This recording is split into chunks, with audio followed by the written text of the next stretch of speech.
Today's date is Friday, April 25th, 2025. My name is Sarah Boye, and I'm interviewing Pinkie Sanders as part of research with the University of Central Florida's Riches Project in cooperation with the City of Orlando's Parramore Speaks project. This interview is being conducted at the Grand Avenue Neighborhood Center in Orlando, Florida, and Ms. Sanders has agreed to allow this interview to be recorded. Ms. Sanders, could you start us off by telling me your full name? Yes, I am Pinkie Letty Wright Sanders. Okay, can you tell me a little bit about your childhood and where you grew up? Yes, I grew up in Orlando, Florida. I was born on Holden Street.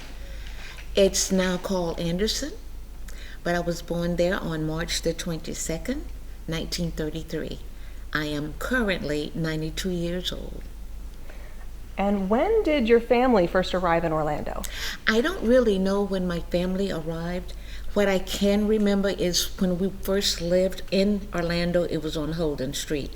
I don't remember them discussing, I just know both of my parents came from Jasper, Florida. But where they originally were before I was born, I don't know other than that. And why did your family choose to come to Orlando or the area? Why did they wind up in the Parramore area?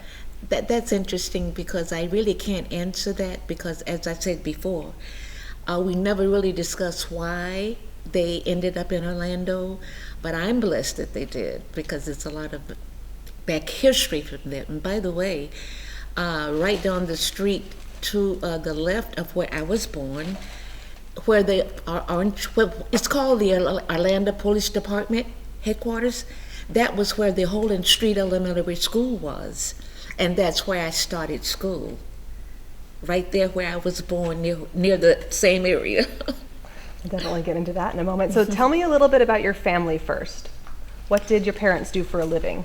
Oh, yes, that's interesting. My dad, very interesting. My dad worked for Dr. Phillips, and that was one of the best things that ever happened to our lives, because not only did he work for Dr. Phillips really treated my father like he was one of the family.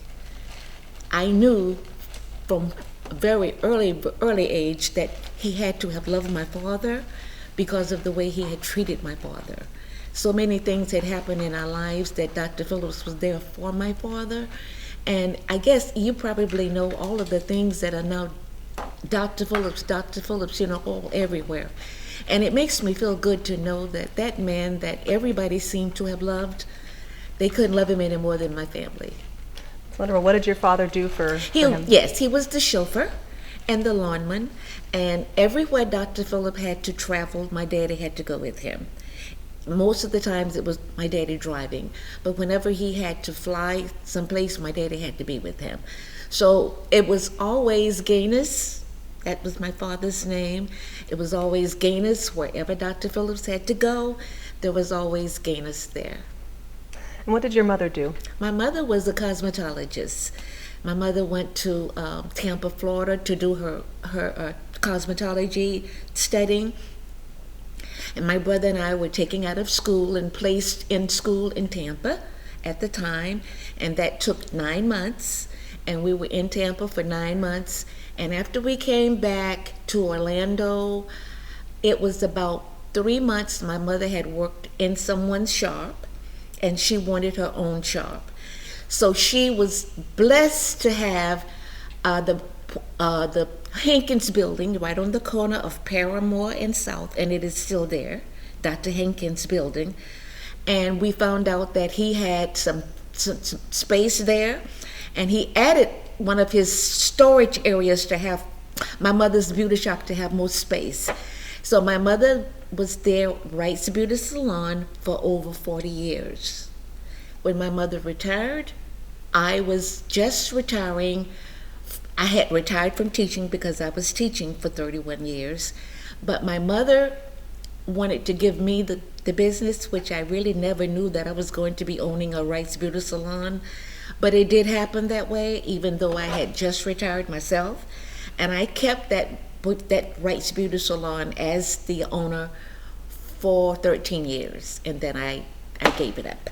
Wow, so you mentioned a brother. Do you have any other siblings? I have one brother. My brother was Gaines Wright Jr., and my brother passed away at 47. But before my brother, I just want to briefly tell you a little bit about him. My brother was 2 years older than me. He was Holden Wright Jr. And he graduated from Bethune, Jones High School, not Jones High School, and Winter Park High School. What am I saying? No, yeah. And he went off to what you call it, the service after he graduated from Bethune-Cookman. He went to the service for 2 years, and then when he came back, they were having in the city. They were offering black African police officers, and my brother was one of the first police officers that were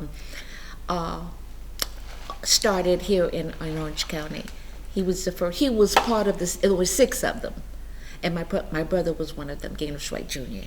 Wow. Could you tell me a little bit more about his experience as a police officer in Orlando? My brother? Yeah. Do you know any stories? Yeah, well, see, here's the thing. When he went off to service after he graduated from Bethune-Cookman College, and he was in the service for 2 years, while he was there, he became a military police. Okay? And after he got out of the service, it was something about being a military police, carrying a gun. Something about that encouraged him to apply for the police department. And at that time, my brother was the only police officer out of the 3 that had graduated from college. And it seems that created some kind of with some of the officers about my brother, because he was smart and they had named him something that we didn't like. And you know what I'm probably talking about. And they just kind of made it kind of uncomfortable. When he left Orlando and he took his family to Fort Lauderdale, and instead of being in the police, then he decided he would teach. And then he became an educator. Okay. Let's talk a little bit about your education. What kind of education did you have? That's interesting.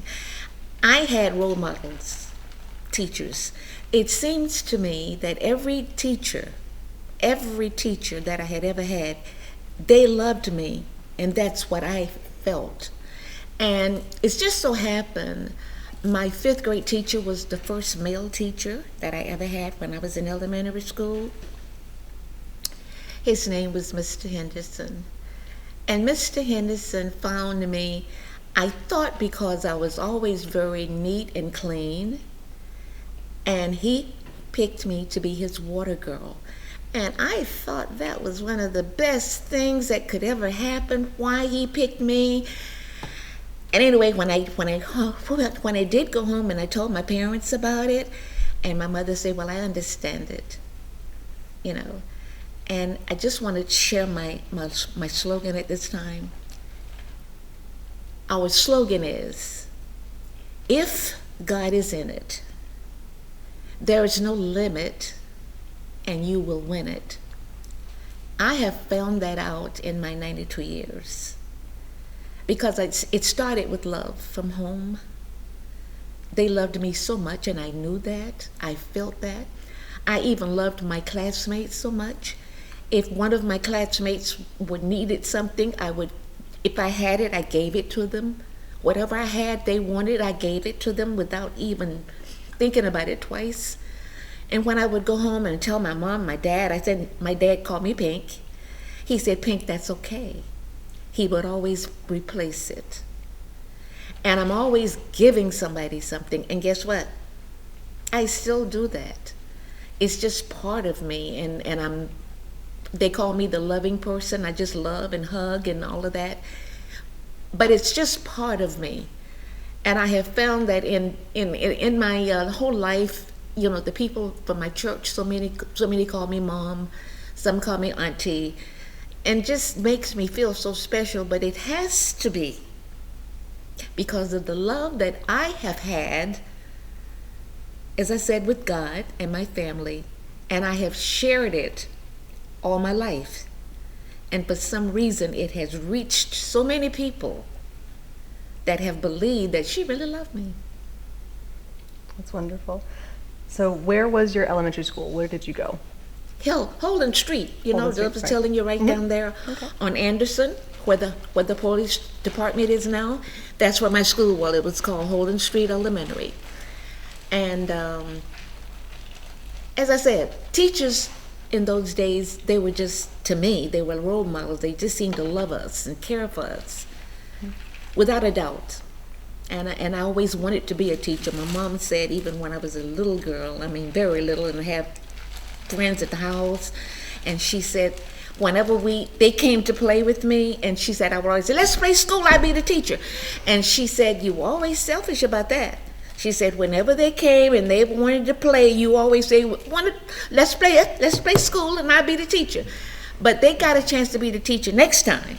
But I was always the teacher the first time. So she used to say that was kind of selfish, but she said that's the only thing I ever known you to be selfish about. But I knew I was supposed to be a teacher. I love that. That was 31 one of my and a questions. half and some odd years. I taught in 3 different areas. So while you were in school, what was your favorite subject? I think it was English.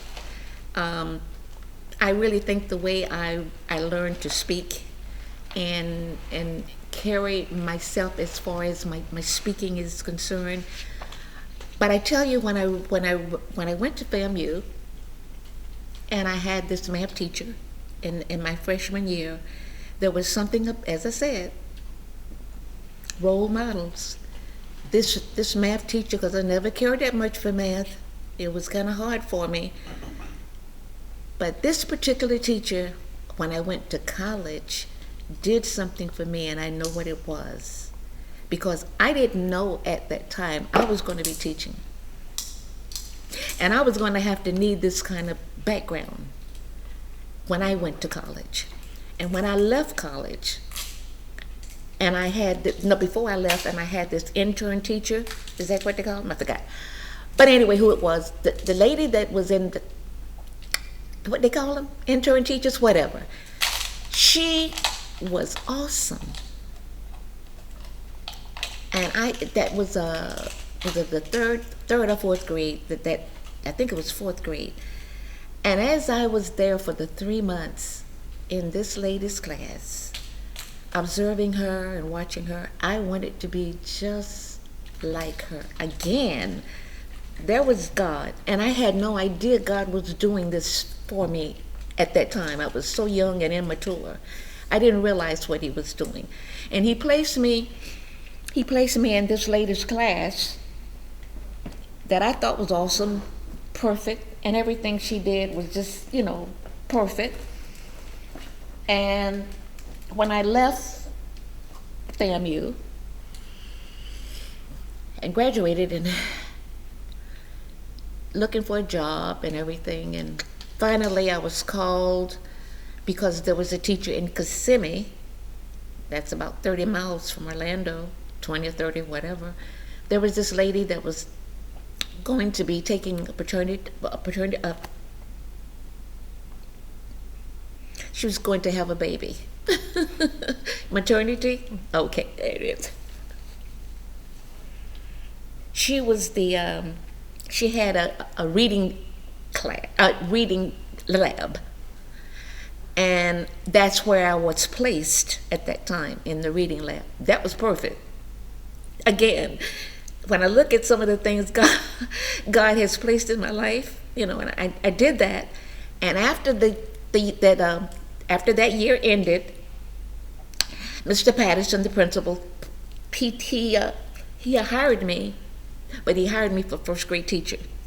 Okay, so I was there for 2 years teaching 1st grade. That was one of the hardest things that I had ever had in my life, because being a teacher and having a 1st grade class, it was very difficult. The children didn't know their full names. They didn't know their parents' names. There was a lot of things they didn't know, and I thought, wow. I taught that. That wasn't what I was supposed to be teaching. But I taught the children their full names. We ask them by their name. His name. What's your name, buddy? No. What's your real name? And they had to be taught with their real names. What's your mama's name? Mommy and daddy. You see what I'm saying? And they didn't know any of that. So that's where I was with the Kissimmee first graders. And I was only there for 2 years, and then I really wanted to get closer to home. I wanted to be, because the principal said everybody that worked in Kissimmee had to live there, had to live in Kissimmee. I had to move to Kissimmee, and me and my friend, she was the secretary at the time, we rented a house and stayed in Kissimmee. I was back and forth, like that. So that's what I had to go through to, and I taught in, when I left Kissimmee, I got a job in Eatonville at Hungerford School, and I was there for 5 years. And I finally, riding up and down the highway, because we didn't have the Highway 4, we didn't have it then. It took me longer to get there. So it was such a struggle driving every day, going over to Eatonville, Florida. And I finally went to the principal and I asked him if he could help me transfer and get something over in Orlando. And he said, well, I tell you what, Miss Sanders, he said, when you find someone that can place you, I'm supposed to find someone to replace me? He said, yes.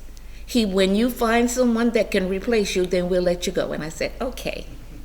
When I left there, I went straight to the Orange County Public headquarters, and that was on whatever street that was. It wasn't far from where I lived. I went straight there after I left school.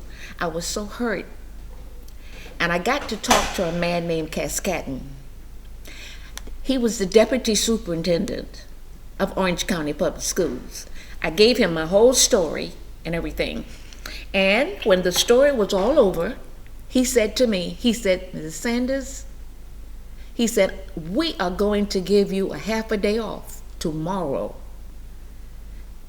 to find a predominantly white school that you will go to. What year was this?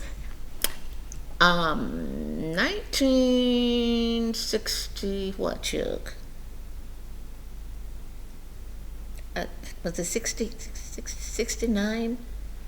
I forgot the year that was. Okay, that's okay. I can't think of the name it was right now. Where was I? And when I got through talking to him and he told me what I was going to have to do, he said, now I want you to visit. You can visit 3 or 4 predominantly white schools and pick one that you want. To make a long story short, I did. I only visited 2.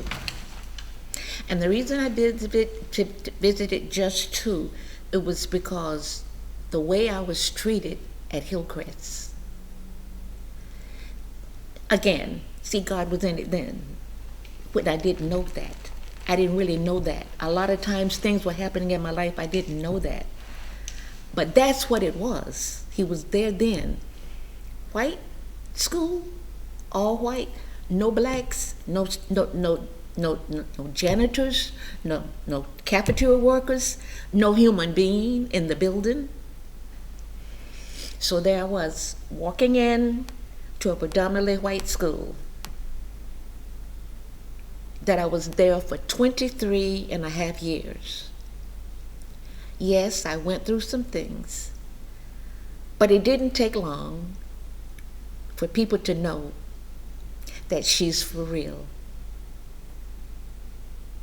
That was quite an experience for me. So how was teaching at Hillcrest different from teaching at Hungerford or the school in Kissimmee?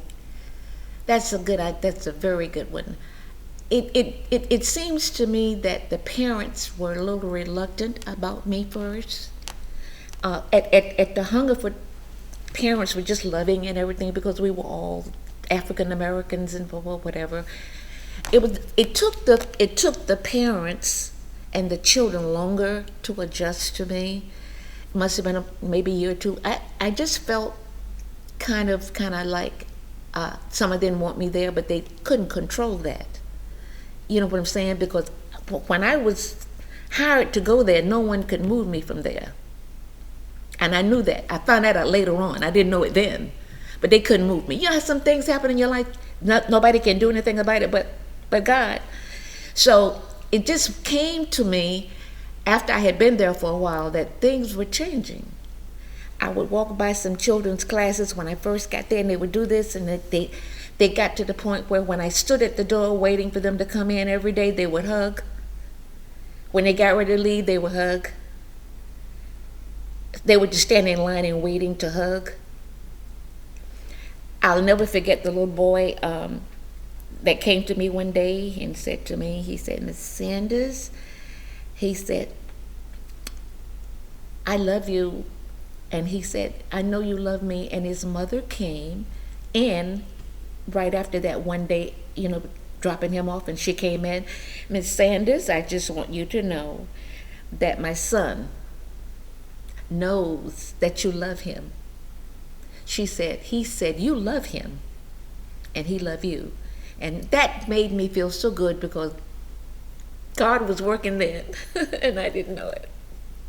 It's wonderful. All right, let's switch topics a little bit and talk a little bit about the Parramore community and some entrepreneurship topics. So when you were young, what kind of businesses existed in the area? When I was young, what kind of businesses? Okay, in as much as a lot of the time when I was young, we were on Parramore. Okay, that's where my mother's beauty shop was, on Parramore, on the corner of Parramore and South. And there were barber shops and beauty shops and a couple of restaurants and furniture store. And I even had the names of some of those people that were there at that time. I don't know whether you need that, but I do. And we worked together. I mean, in other words, whatever was in that area, we used that, because that's what we had. I don't know why they named a street division, and it's still named division. I found out later in life that whoever named it, they named it because they wanted to divide us. That was one of the things that they wanted to do, and that's what they did. But there was a reason why God wanted us to be together, learn each other, know each other, so we can realize that we're all human beings. He placed all of us here for a reason. He loves all of us, and we just need to learn to love and care about that and live together better. Mm-hmm. Okay, so thinking back to when you were young, what kind of work were people in Parramore doing? Barbers, beauty shops. As I said, those things I named, that's what they were doing. In the building where my mother's beauty shop was, it was called the Hankins Building. That was Dr. Hankins, the doctor that brought me into the world. And that building is still there. If I'm 92 and the building was there then, you don't know how long the building's been there.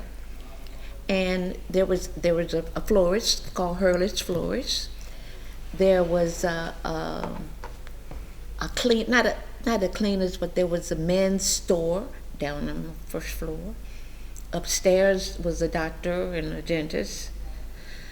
So in the Parramore area, you had all of these different churches. I had about 3 or 4 churches in that area, and my church happens to be in that area, Shallow Baptist Church of Orlando.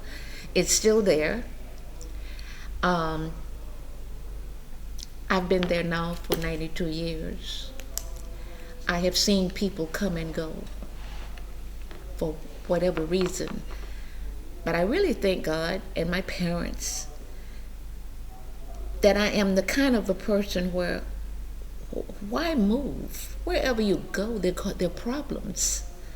People are pretty much the same, and you're going to have some difficulties and some problems wherever you go.